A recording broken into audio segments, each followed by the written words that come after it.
Mahigit isang dekada matapos maisa batas ang Electric Power Industry Reform Act o EPIRA, ang Pilipinas daw ang isa sa may pinakamataas na singil sa kuryente sa buong mundo.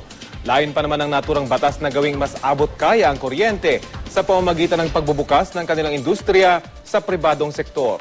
Balitang hatid ni Howie Severino.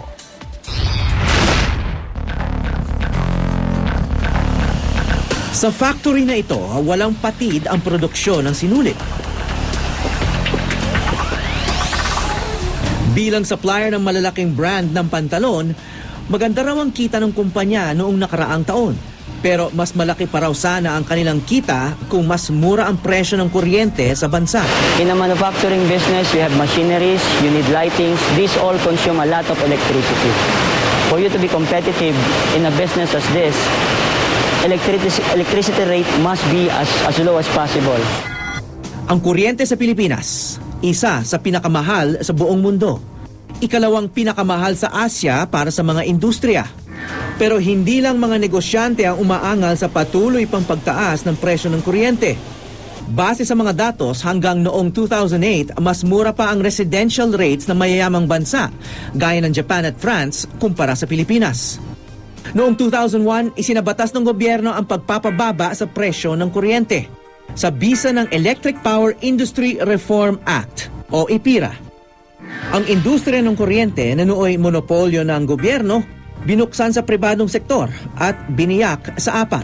Mula sa generation o produksyon ng kuryente, transmission o pagpapadala mula planta hanggang substations, pagbebenta at pagbili ng supply ng kuryente, at distribution sa mga kabahayan.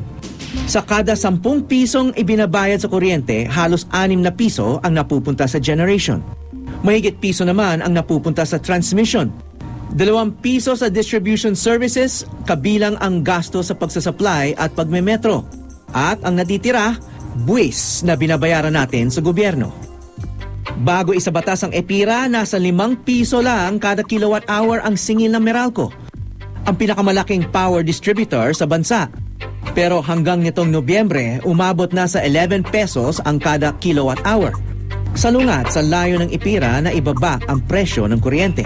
Sa usaping just and reasonable rates, medyo may pagkukulang dito ay ating gobyerno dahil hindi natin nakita kung ano ba ang dapat na target na rates na tinutukoy. Ang pagpoprotekta natin doon sa interest ng mga consumers ay hindi lang yung sa pagsisiguro na ang singil sa kuryente ay hindi mababago o hindi tataas.